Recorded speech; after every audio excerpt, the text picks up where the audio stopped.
In this module, we're going to look about planning for deployments of SQL Server implementations in Microsoft Azure. We're going to start off by looking at the difference between virtual machines running SQL Server in Azure and Azure SQL Database. We're going to compare and contrast the two environments. We're going to look at the pluses and minuses for each of the two environments and when they're appropriate depending on what your recommendations and requirements are.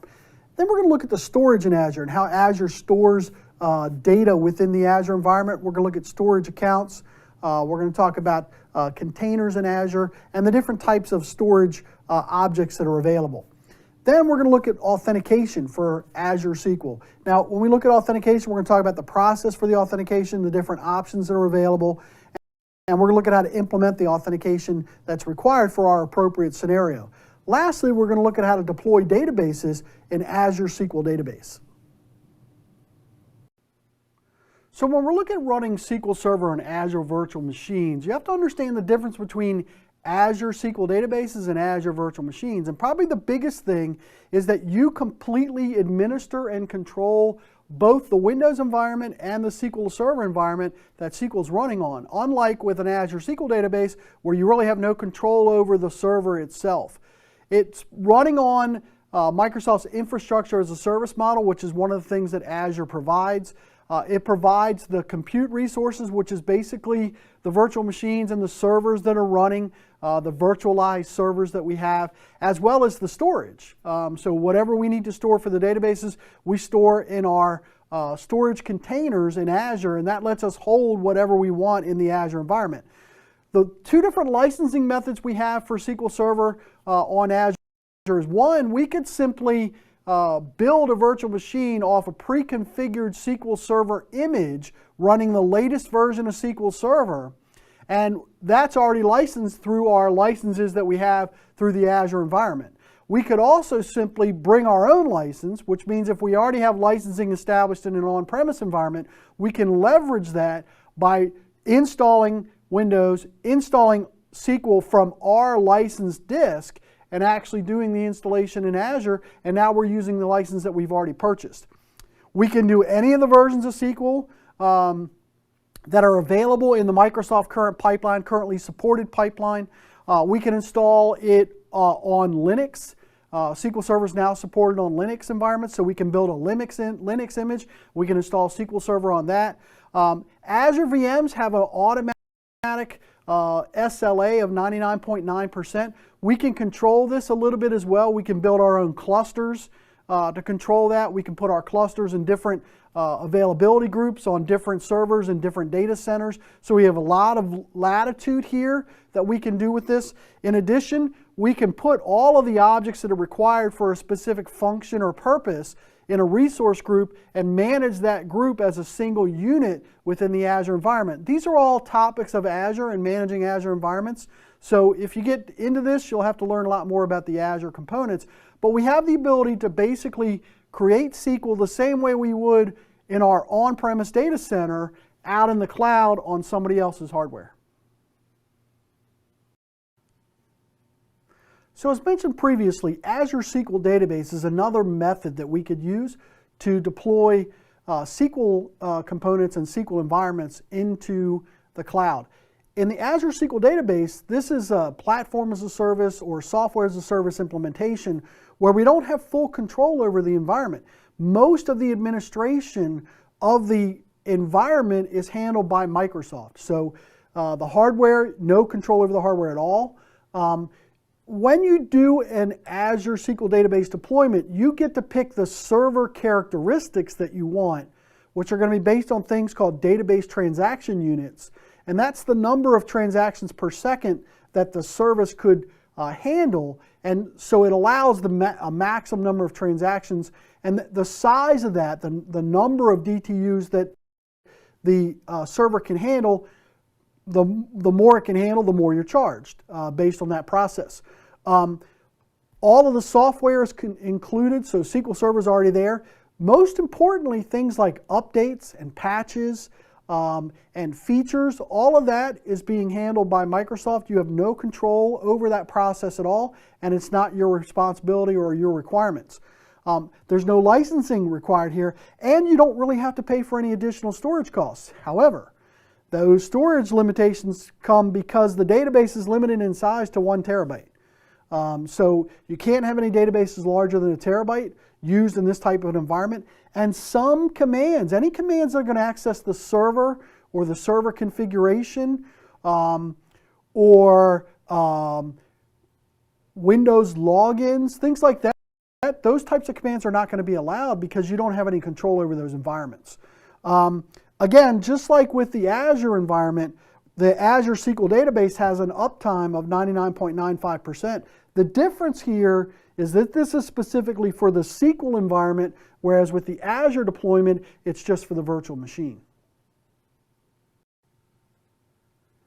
So when we start looking at which one should we choose Azure SQL, SQL on Azure, or should we choose Azure SQL Database? You have to ask a few questions. One, is it going to be a new or an existing application? It's a lot easier to migrate an existing application or an existing database infrastructure to Azure than it is to Azure SQL Database. It's not impossible to get it to Azure SQL Database, but it's a lot more difficult. Is the database going to be larger than a terabyte? If the answer is yes, you have to use SQL on Azure. You can't use Azure SQL Database, and Azure SQL Database is limited to 1 terabyte.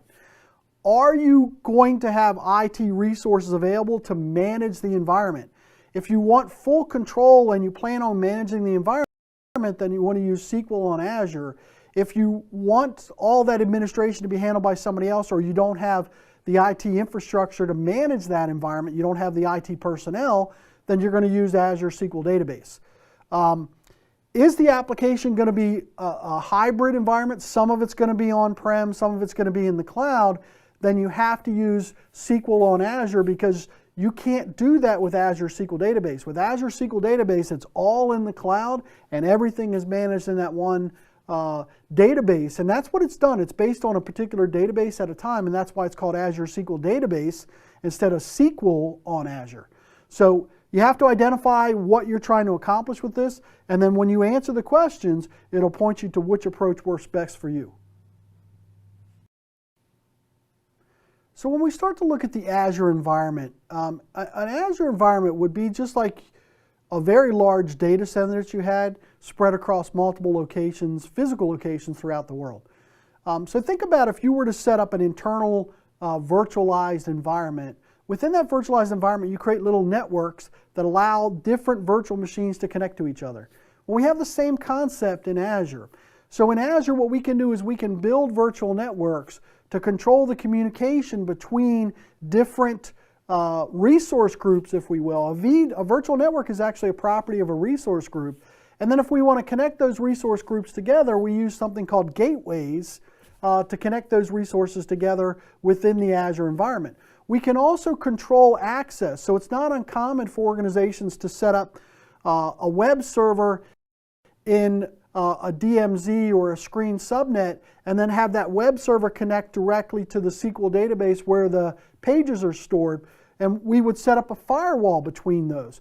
Well, in Azure, we can set up what's called a network security group, and that basically lets us create connection rules for what types of connections are allowed from which virtual networks to which resources in other virtual networks. In addition, if we're doing an environment where we're using some data on-prem and some data in the cloud, remember earlier that was called a hybrid, we can choose to connect our on-prem environment to the Azure environment directly through a managed tunnel through a virtual network, through a VPN network. And that VPN, virtual private network, will provide encryption for the data that's being connected there. Another concept that they don't mention in your text is an option called ExpressRoute. And what ExpressRoute lets you do is create a dedicated connection from your service provider directly into your virtual network in Azure without getting routed through the entire internet. That allows us to identify a specific direct link between the environments. So it's a lot faster, it's a lot more efficient, and it's a lot more secure than bouncing it all through the internet, but that would require a creation of an object directly through an ISP within the Azure environment. We can create a VPN, a site-to-site VPN is what this is generally going to be called, that's going to connect your on-premise environment to the Azure environment. Anytime any data is going to be transferred between your on-premise environment and Azure, it goes through that VPN tunnel and it's encrypted, and authentication is provided on both endpoints of the tunnel. So when you set up an Azure tenant, you automatically get an Azure Active Directory instance. And what this is going to let us do is create user accounts in the Azure environment the same way we would create domain accounts in an on-premise Active Directory environment. Those accounts that can then be used across multiple resources, across multiple resource groups and multiple applications, and even across applications in Office 365 and in other types of Microsoft Cloud services. So essentially what it lets us do is build a directory environment in Azure that can be used to create the equivalent of domain accounts. We could choose to synchronize our on-premise Active Directory accounts with the Azure Active Directory accounts, and we can choose to synchronize the account properties, the account information, and even the passwords if we choose, using Azure Connect. Now, one little note that they don't mention in your text, another alternative would be to set up ADFS, Active Directory Federation Services. I can set up a federation trust between my on-premise environment and my Azure environment to allow my users to log in using one account, the on-premise account, and when they attempt to access resources in Azure, it would automatically forward the authentication request to redirect the authentication request to the on-premise Active Directory Federation server, and it would create what we refer to as a token to allow them to access the resources in Azure. That is what we refer to as single sign-on. When you do a synchronization of on-premise Active Directory with Azure Active Directory, you're not doing single sign-on, you're actually creating the same account in two different places. So you have to identify which method works best for you and what will provide the best experience for your end users. So when you're evaluating when to use and how to use Azure SQL Database, the first thing you have to identify is whether you want to create the single database implementation where every database is configured in its own service tier, or whether you want to create what's called an elastic pool. The elastic database pool, you create a service tier for the pool, and the resources, the databases within the pool, share the resources of the pool itself. So each database will share all of the DTUs that have been allocated to the pool.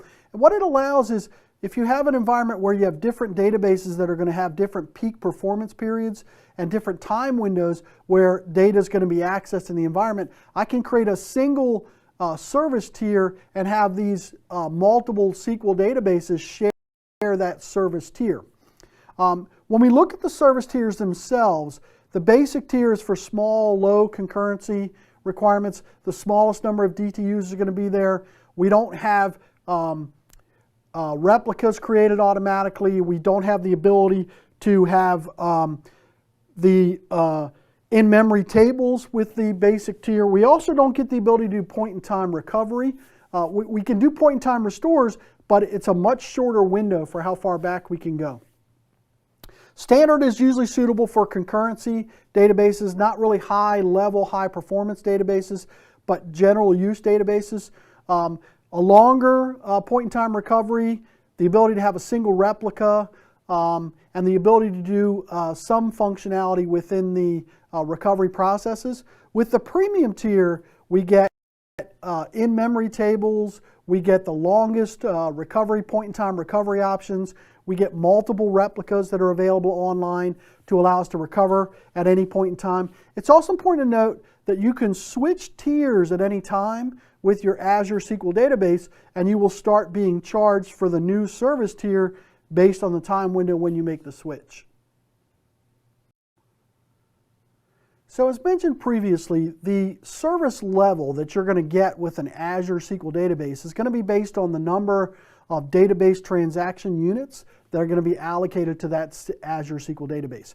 A single DTU is 1 transaction per second, and they're allocated based on the different size of the servers and the cost of those servers. eDTUs are the elastic ones, and those are the ones that can be dynamically allocated to different Azure SQL databases within the pool. Every time a database in the pool needs access or needs resource usage, it's going to be assigned an eDTU based on when it requires that connection. When you're looking at your Azure environment, you can monitor the DTUs that are being consumed by your Azure SQL databases, and that will help you identify if you need to change your service tiers and if you need to change your servers and increase the number of DTUs that are being allocated to those servers. In this demonstration, we're going to look at the process for provisioning an Azure virtual machine. In this demonstration, we're going to look at how to provision a VM in Azure that's running SQL Server.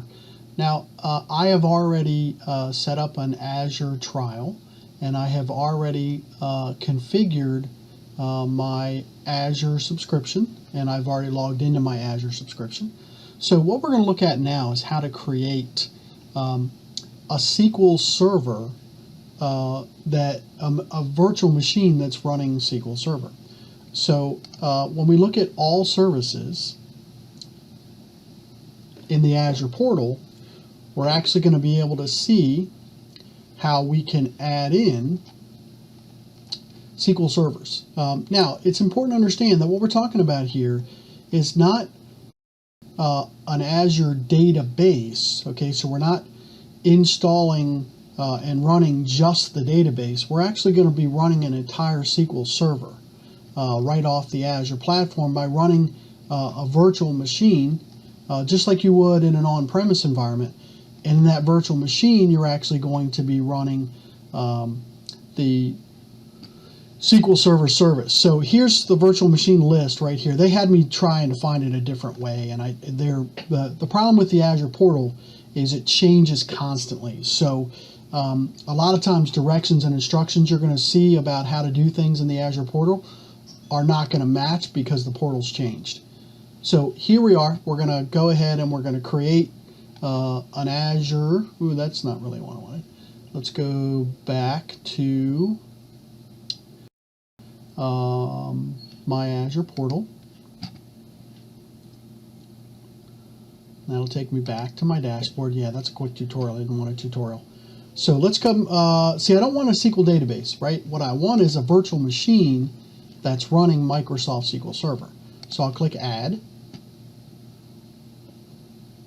And in the list, I will scroll down, and you can see there's some of the more common ones, so Microsoft Virtual Machines. You can actually type in here a search condition to help you find. So you can find SQL servers, you can find SQL databases. So we'll just do a search for SQL, and it'll show us all of the options that we have. So here's SQL Server 2016, SP1, running on Windows Server 2016. So that's the one that we want. They want me to find the Enterprise Edition. There it is. No, that's 2014. I'm not going to spend a lot. There it is. So SQL Server 2016 SP1 Enterprise Edition. For us, it really doesn't matter, but we'll follow what they want. So when you're doing this, you have different ways of creating objects in Azure. So we'll do the Resource Manager option. So this is going to allow us to specify a name. Now this name for this server has to be unique, and that's very, very important. So in the lab environment, they're going to tell you when you go to set this name up to try to create a name that's going to be unique to you. So they recommend SQL 2016 VM to indicate that it's a VM, and then a dash and your initials, and then I would suggest today's date. So whatever date you're running it for. So right now I'm doing this on May the 1st. So I will put that in for my name. Now, SSD options are going to be considerably more expensive. 3, 7, 8, 9, 10, 11, 12, 13, 14, 15, 16. I'm one character too long. So let's just say 501. And the green check means that that's a unique name. You know, I could have just taken the dash out, but that's okay. So then what username do you want to use on the virtual machine? And this is going to be the account that's going to be a member of the SA role. And they've gotten wise to the standard password, so they make you put some other stuff on it.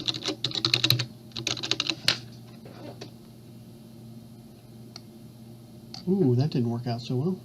So let's try that again. Capital PA, $W0RD, 1, 2, 3, 4. I'm going to create a brand new resource group for the course number. So that'll be my resource group. And then the location where you are. And when you click OK, it's going to start to provision that virtual machine. So notice I picked hard disk type. Now, this is where you get to pick the size of the virtual machine. Obviously, the better the machine, the more expensive it is. And they give you, usually, you can see right here it's saying loading pricing. They'll tell you how much it will cost, generally, on average, to run that virtual machine. So you can see right there, that's $104 a month for the DS1 V2, and that's got 1 core, 3.5 gig.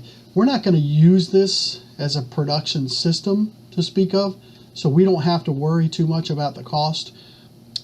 In the lab environment, when you set this up, they're going to have you set it up as a D11 standard, which should be DS11. And you can see that's got 2 cores, 14 gigs of memory, 4 disks.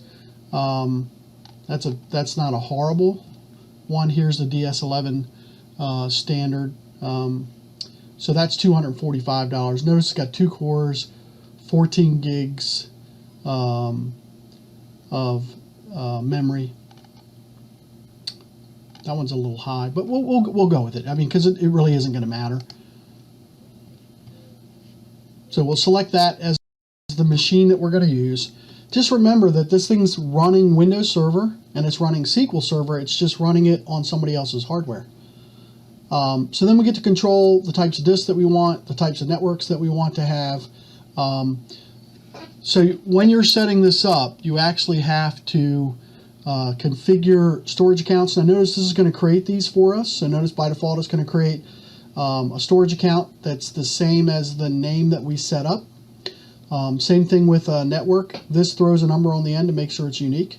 And it creates default subnets, and it creates a public IP address so we can connect to it. We haven't configured this thing with any availability, so we're not going to do any extensions or any availability. And we're not going to set up a diagnostic storage account.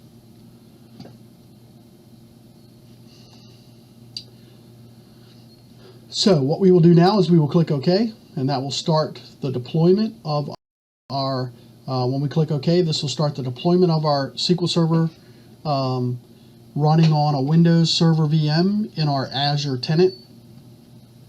Once the process is complete, we'll be able to remote into it using the admin account that we defined when we set it up.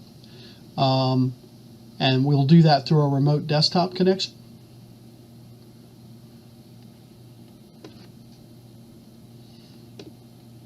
Now typically this deployment is going to take a couple of minutes.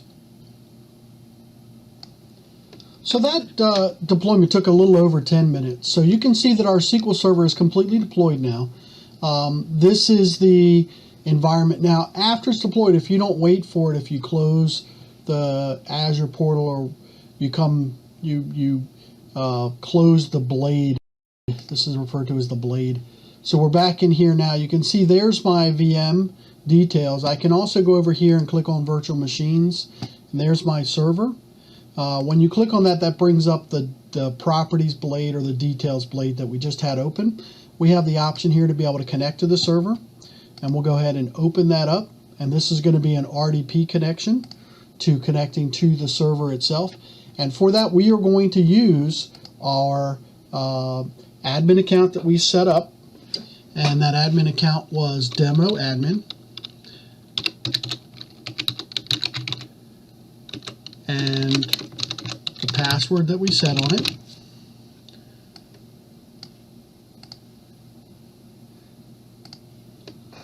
And that's going to let us basically connect into the server as though it was a local machine.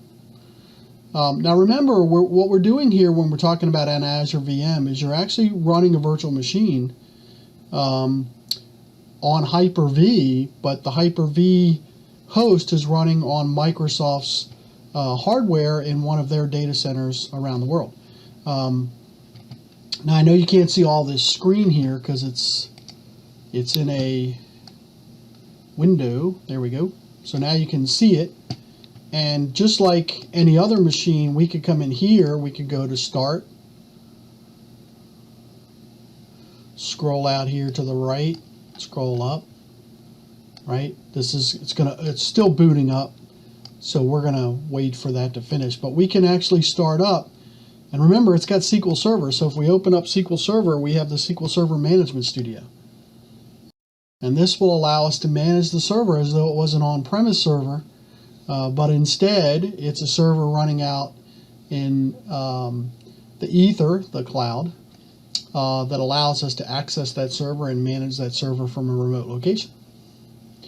So that's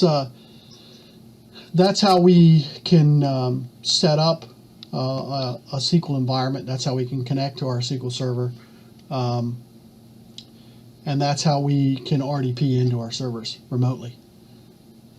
In this demonstration, we got to see the steps in the process for provisioning an Azure virtual machine and how we can create and connect to our Azure tenant and our Azure trial and set up a virtual machine that's going to be used to support our SQL server.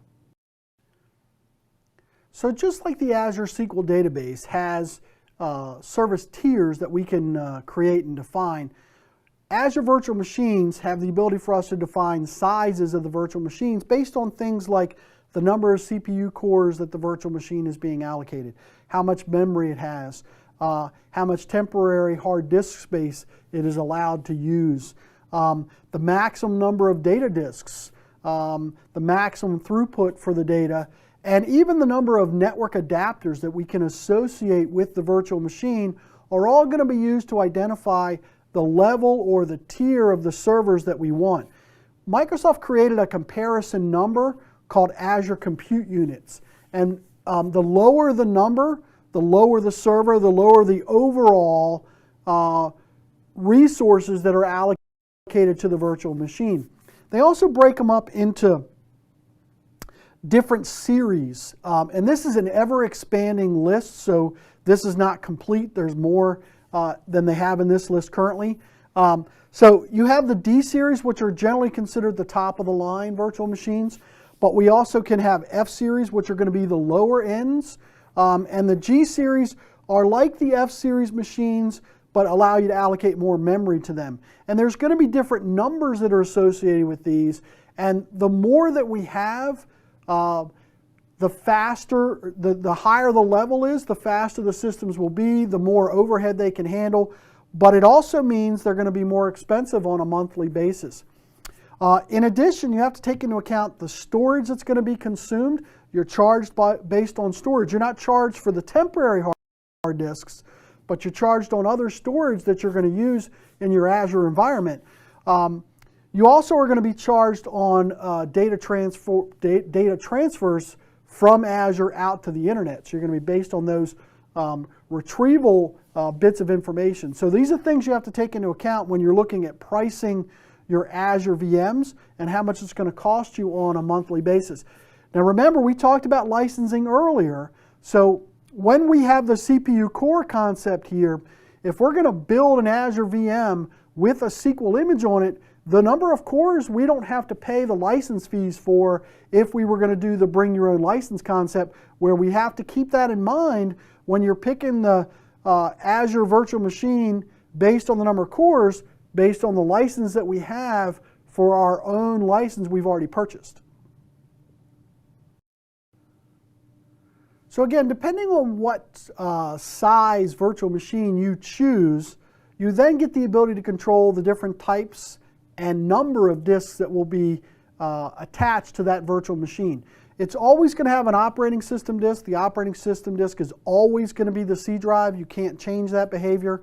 And it's always going to be a terabyte of available disk. Keep in mind that when you create virtual machines, you are charged based on the amount of storage for all disks with the exception of the temporary disk. The temporary disk is always labeled as D. It's used for essentially the page file. No data is ever persisted on this disk. Every time the VM shuts down, that disk is wiped out, and you're not charged based on the data that's stored on that disk. Depending on which size virtual machine you create, you can then add additional data disks to your virtual machine. Again, the number you can add depends on the size of the virtual machine that you chose. The size of the virtual disk is your choice, up to 1 terabyte per disk, but remember, you're charged based on the storage of the data that's in those disks. So the larger the disks, the larger the data that's in the disks, the more you're charged. In addition, you have tiers. You have a standard tier and you have a premium tier here. The standard tier disks are going to be spinning hard disks, SATA hard disks, and the premium tier disks are going to be your SSDs. Premium tier disks are going to be more expensive than standard tier disks.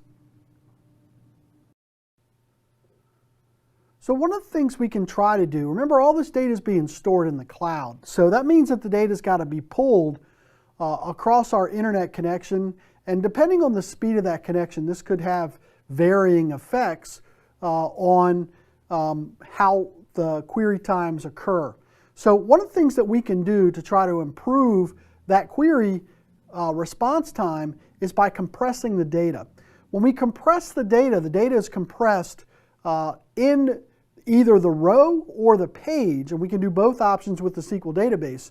And what that does is it means that it's compressed to take up less space in the database, and the data is retrieved, and then it's uncompressed from the client side. Now, what's important to note here that you need to be aware of is we can choose to turn this on for certain tables in our Azure database. For row store tables and indexes with high I/O, this is where we really want to enable the compression.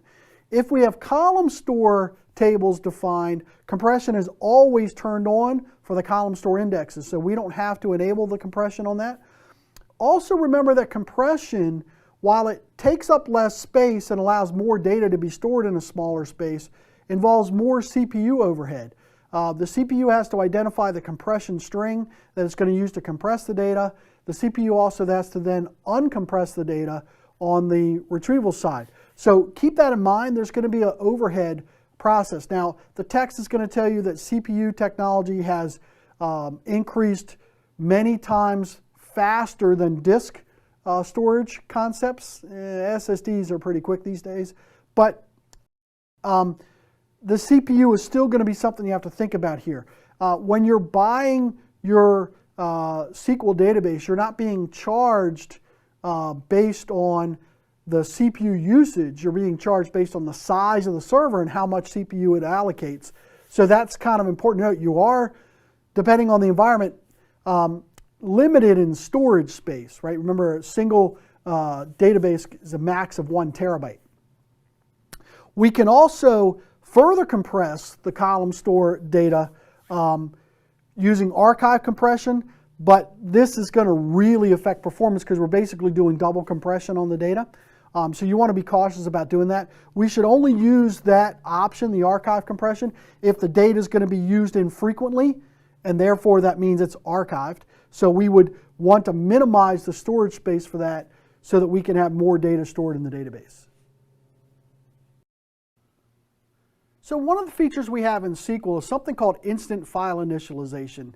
And for those that have ever done any work with Windows, when you create a volume and you do something called a quick format, that would be like instant file initialization. So what it does, it doesn't actually go into every single sector and write data. So if we turn off instant file initialization, or we don't turn it on because it's off by default, it does not write zeros to every single, when we leave it off, it writes zeros to every single bit storage location to make sure that there's no data there that might cause corruption or problems in our database when we go to add data to those blocks. So for security reasons, it's better to have it off so it doesn't add the data set and then take whatever's in those blocks. When you delete files from a file system, it doesn't actually delete the data, it simply deletes the pointer to the data, so there's still data written in those blocks. So what happens when we enable instant file initialization, we turn it on, it allows for faster initialization of disk space for both auto growth operations, create operations, and as your text mentions, restore operations, but you have to understand when we do a restore, we're actually recreating the database. So it's basically a create operation. It does not rewrite all of those sectors. We can do this with any environment where we can control the storage. So this would be on-premise SQL servers, Azure Virtual Machine SQL servers, but not Azure SQL Database. So when we talk about communicating and accessing data through the internet, security always comes up as a question, and you need to identify what the security measures are that are in place and how you can better secure your environment. So Azure SQL Database has a multi-layer security model that we use that allows us to control different components. So the first thing, when we talk about the data storage tier, we have the ability to implement transparent data encryption, oftentimes referred to as TDE. So TDE is going to encrypt the data that's stored in the Azure SQL Database. It's then going to manage the keys and rotate the keys for us that are going to allow us to access that data. In addition, the communication between the SQL server or the client on-premise or wherever they are and the Azure SQL Database is going to be protected by TLS encryption through an HTTPS connection through the web environment. We also have the ability to implement dynamic data masking and always encrypted. These are column level properties that we can enable in an Azure SQL Database table that allow us to control who can see the data and what the data looks like when people are looking at that data. We're going to look at these two topics a little bit later on. We can also implement row level security in Azure databases and control permissions to the data when the people are attempting to access the data. If someone were to attempt to access our SQL database from outside of our environment, they wouldn't be able to connect to it because they wouldn't have the key that's going to allow them to access that data. In addition, when you set up an Azure SQL database, you must define a connection security rule that allows a connection from certain IP addresses to connect to the Azure SQL database. Only connections from those IP addresses are going to be permitted to connect to the Azure SQL database. You're going to see this in an upcoming demonstration. You can also control permissions on the database objects. Just like with an Azure on-premise, just like with a SQL on-premise environment, Azure SQL Database lets you configure user accounts and then define permissions for those user accounts to the database objects and to the individual objects within those database environments, like the tables, the views, the stored procedures, and even the data itself. Also, because certain things happen over time, we want to be able to monitor and audit what's being accessed and how it's being accessed. We have the ability to audit and monitor the Azure SQL Database environment from within the Azure SQL Database. We have reports that we can run that'll let us view and determine who's accessing the data and from where and when it was accessed. So as mentioned previously, one of the ways we can control access to our Azure SQL Database is through connection security rules.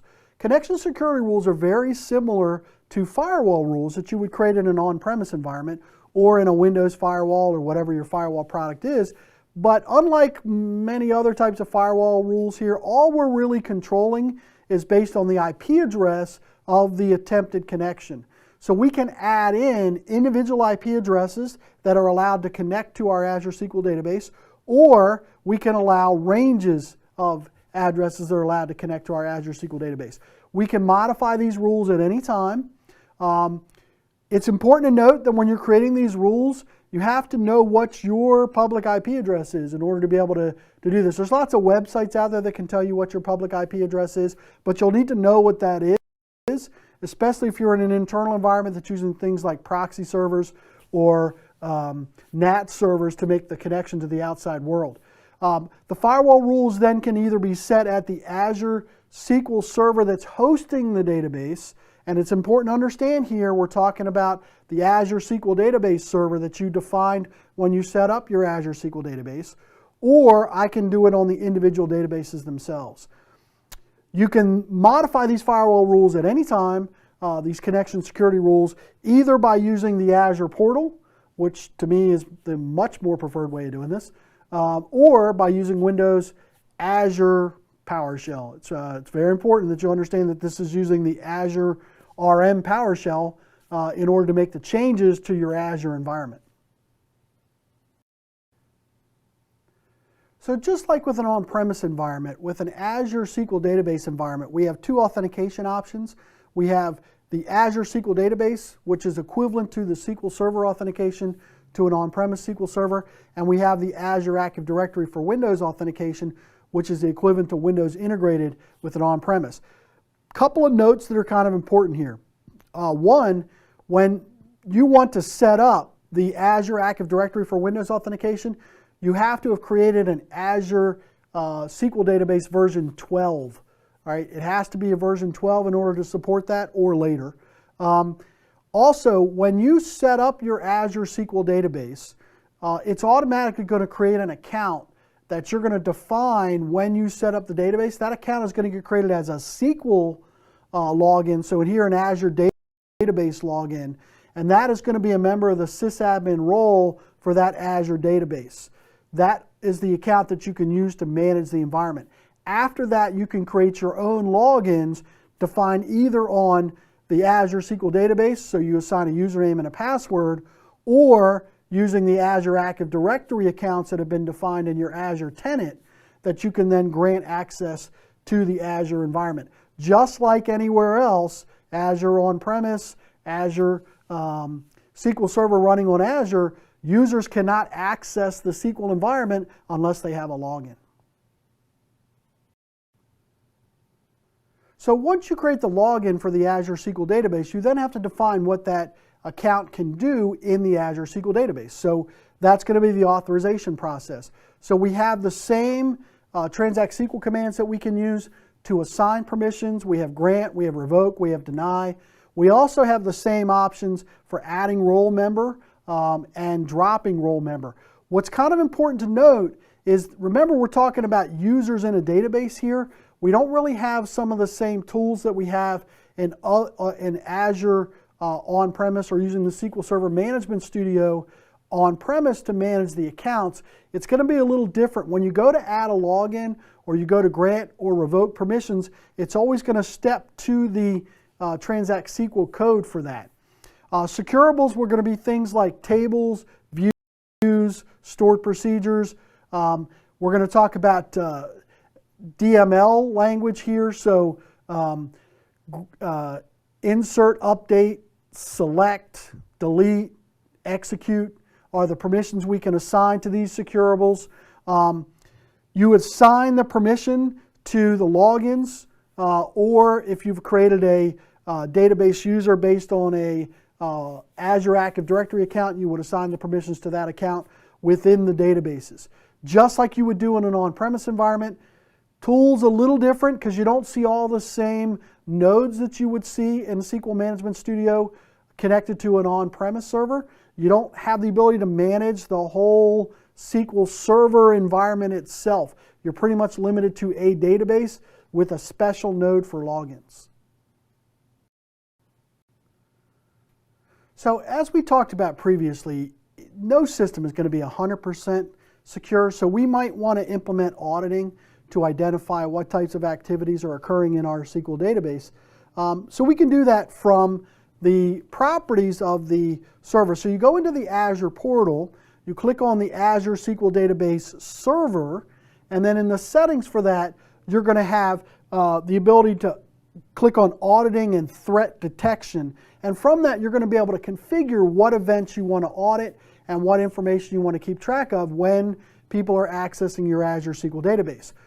When you set up the law auditing process, you're going to define where that information is going to be stored. You have to define an Azure storage account, which could be the same storage account that you used when you set up your Azure SQL database, or it could be a different account if you want.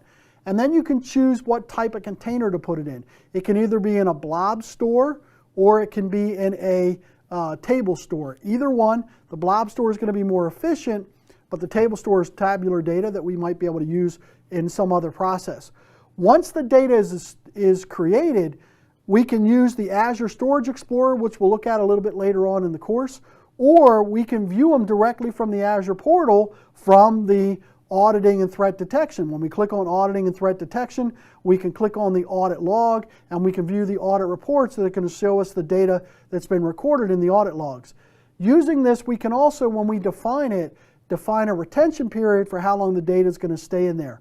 Remember that in Azure, you are charged based on the amount of storage that you consume, so you might want to set the retention period, whatever is appropriate for your environment. You don't want to keep stuff longer than you need it, but you certainly don't want to delete it before its usefulness is gone. In this demonstration, we're going to look at how to provision a database in Azure SQL Database. In this demonstration, we're going to look at how to create an Azure SQL database. Now, we're going to do this through PowerShell. You could just as easily do this through the Azure portal, but we already created the SQL Server virtual machine in the Azure portal. So we're going to see how to do things in Azure PowerShell. So first thing we're going to do is we're going to open up PowerShell. Now what you're seeing in the background here is what I've done is, for the interest of time, so you don't watch me type, I've put in all of the variables that we're going to need, but most of these you'd have to manually put in. You can see it says replace this information. So what I've done is I've created that environment for us. So in the Azure PowerShell, we're first thing going to need to do is connect to our Azure account, to our Azure tenant. So we'll add Azure RM account, and it's going to prompt us for our login to our Azure portal.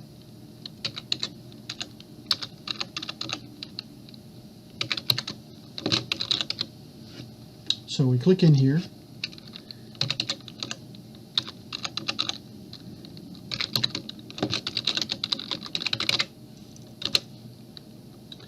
And then we type in our password.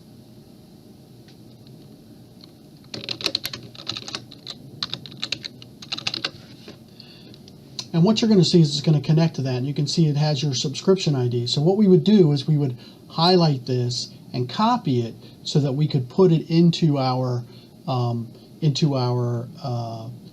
PowerShell command to connect to that particular subscription. But I've already done that for us. So over here, I'm going to connect to that subscription ID. And what this does for us is it makes sure that anything we create at this point gets created in that particular subscription. Some people have multiple subscriptions, so this allows them to work with multiple subscriptions and only put the things and create the objects in the appropriate subscriptions. So we'll paste that in. That's going to connect us to our subscription ID. So the next thing we want to do is there's a command in here to get you a list of all the Azure locations. Now again, I've already set this, but I want you to see this process. So we'll copy this, and then back over here in the Azure portal, in the Azure PowerShell, we'll paste that in. And you're going to see that it's going to put a list of all the locations. Basically, these are the data centers that Microsoft maintains. Normally, you want to put the objects in the same data center that you're in. So my data center is East US. So what I've done is I've modified this script part here to create this object in my East US data center. So the first thing you need to create in Azure to store things is resource groups. So this is the command to create a resource group for me, called PS SQL test. And what we will do is we will come over to the PowerShell and we will run that command. And that'll create that in the East US data center for me. after my resource group is created, the next thing that I will do is I will create a SQL server in that resource group. So over here, you can see the script that I'm going to run is right. There's my resource group. We're going to create the database server, and when it prompts us for the admin account, this is going to be the account we put in. This is going to be a member of the sysadmin role for us. And here's the command: new Azure RM SQL Server, the resource group name that matches the resource group I created here, a unique name for the server, the location, and the version of SQL that we want. So let's make sure our other one is complete. So that right there is completed. You can see it's created in East US, the PS SQL test resource group. So now what I'm going to do is I'm going to highlight this command to create my new SQL server.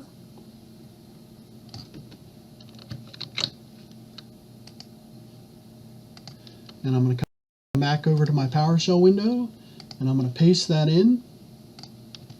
And you can see this is going to create a brand new SQL server in my Azure tenant. Now I've got to put in this account. This is the account that's going to be our admin.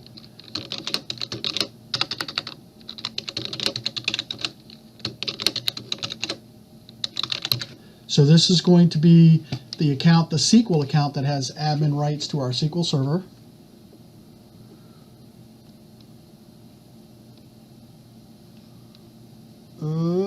What did it not like? The server name.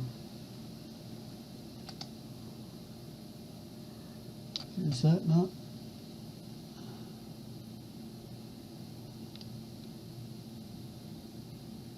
It's probably too big, so let's real quickly take this down. We'll just take the PS out. All right, so let's up arrow again. This is really going to mess up the other stuff that I've already got set up, but that's all right.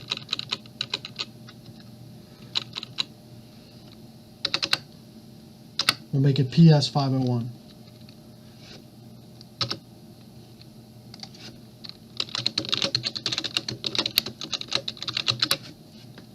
Still doesn't like it.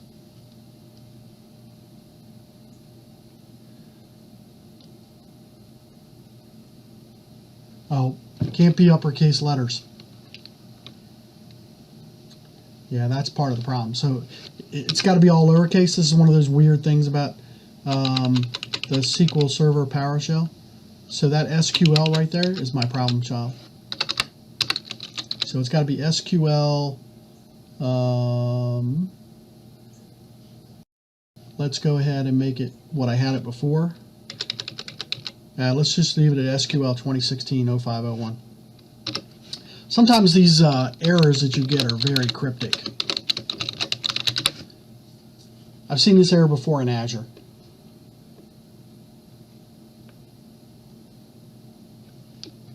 So while that's doing that, I need to come in here. So that's creating my SQL server there. I need to come down in here where I'm doing this and change this.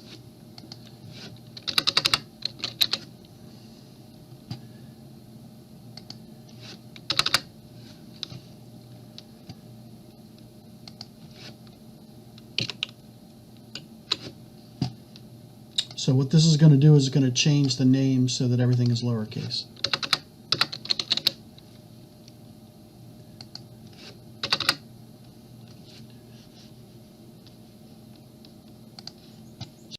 So there it is. You can see it's SQL 2016 PS 501. All right, so now that we have a SQL server created, now what we're going to do is we're going to create a firewall rule that allows us to remotely connect to the SQL database, technically the SQL server, for our local IP address. Now what I've done is I've gone out to Google and I've figured out what is my IP address, and there's my IP address, and I've put that into this script here. So you can see this is going to connect to the SQL 2016 PS 0501 SQL server, and it's going to create a firewall rule that allows my local IP address, my public IP address, to be able to connect. So we'll highlight this command. That will create the firewall rule. We'll copy that.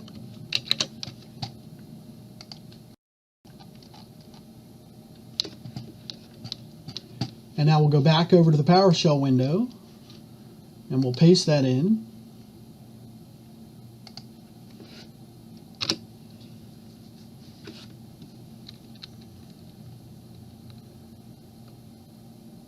So it doesn't like the name SQL 2016 PS 501. That's why.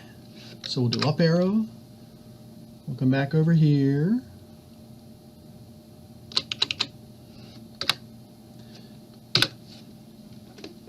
So now we have a firewall rule. This is going to allow us to go in and remotely connect to the database to allow us to manage it from within the SQL Server Management Studio on premise and allow us to manage it in Azure. Now the last thing we've got to do is we have to create a database. So we have a SQL Server. Now we want to create a database. The database that we're going to create is going to be called test PSDB. Let's change this to all lowercase just to make sure. It should be fine, but let's not take a chance. And this is going to be a certain level. It's going to be the standard edition database, and it's going to be S1 level. The different levels charge you based on the performance that's implemented based on the level of the database. Let's do that again. So we'll scroll out here, highlight all of that, go all the way back over.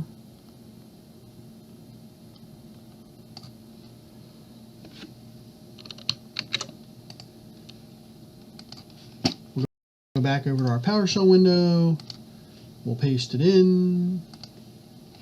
So new SQL database for our resource group, our server name, which has been modified, and the name of the database is test PSDB. We hit enter. Hopefully we don't see any ugly red. Now you can see some of the issues you're going to have dealing with this is you have to get the nuances down for how the Azure PowerShell works and some of the nuances for Azure object names and things like that.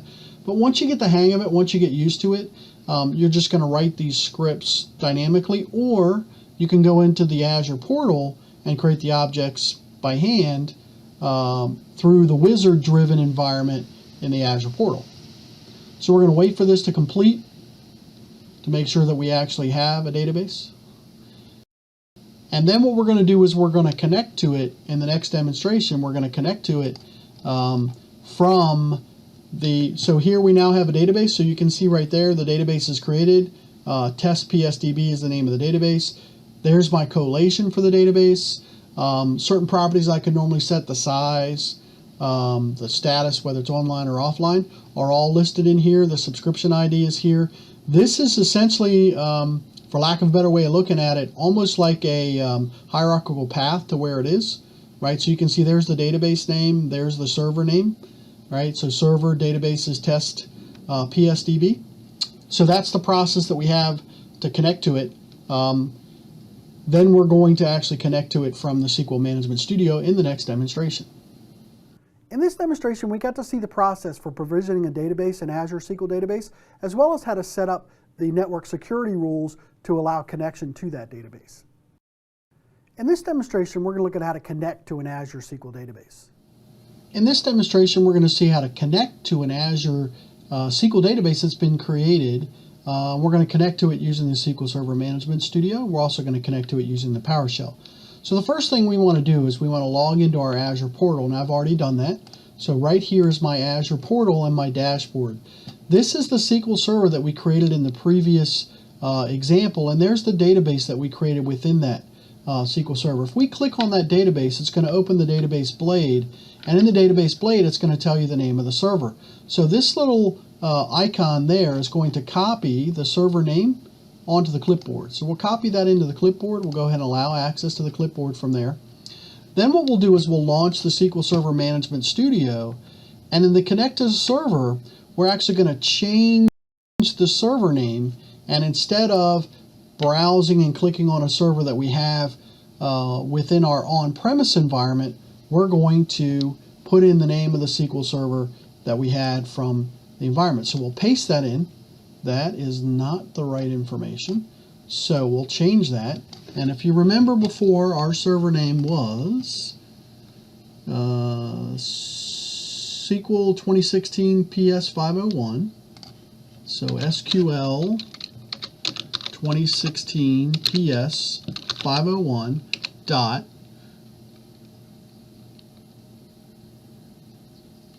database.windows.net, and this will be a SQL login, and the SQL username, if you remember, was psuser.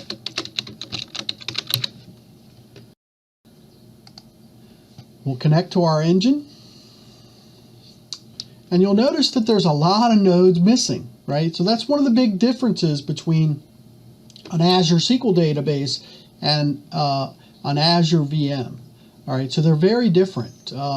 We basically have a little bit of security here. We can control logins, but only SQL logins. So right here, if we go to create a new login, you'll notice that we can't create Windows integrated logins because we are not connected to a Windows environment. In addition, if you look here at the databases, we have one database that's created. Now, what is somewhat different is, notice we can create a database from here.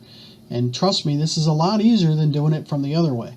But this shows you how you can connect to the environment. And if you go to test PSDB, you're going to see that it's a lot like managing a database using the Management Studio in an on-premise. So what we're going to do is we're going to go ahead and open up a script file that's already been saved for us. So we'll go to the D drive and module 7.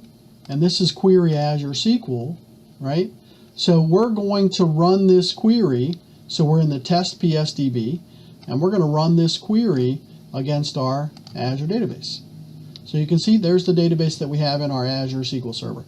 There's the name of the server that's on. This is the current date and time stamp that we grabbed, get date. Now, we also can manage this and connect to this through command line tools. So what we're going to do is, if you remember, we'll grab this right here. Let's see if cut and paste is going to work this way. Probably not, but we'll try it.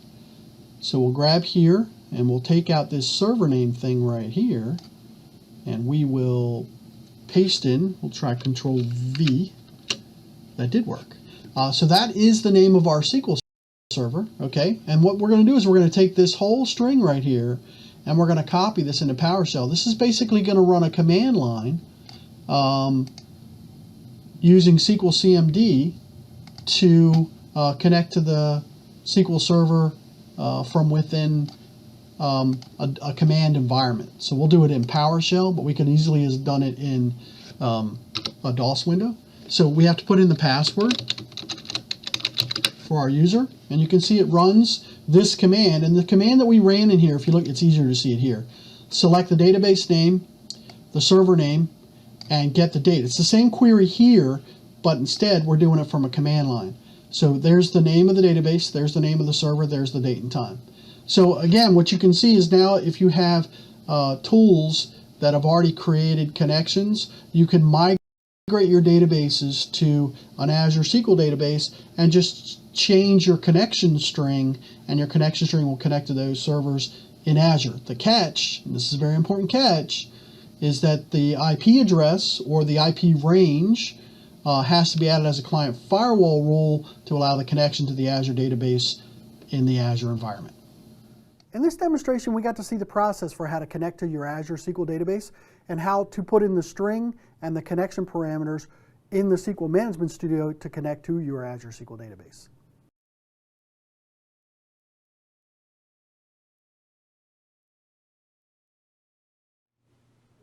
In this lab, you're going to plan and deploy an Azure SQL database. The first thing you're going to do is do the planning, and in that planning you're going to take information you already have. You're going to use a website, the DTU calculator, to try to identify the type of Azure SQL database that you need. You're going to identify the network locations, the IP addresses and network addresses that need to be available to access the Azure SQL database.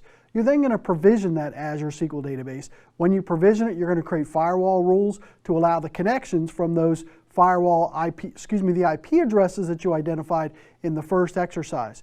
Lastly, you're going to connect to that Azure SQL database. You're also going to modify the firewall properties so that the system you're connecting from can be used to connect to the Azure SQL database. This lab should take about 45 minutes.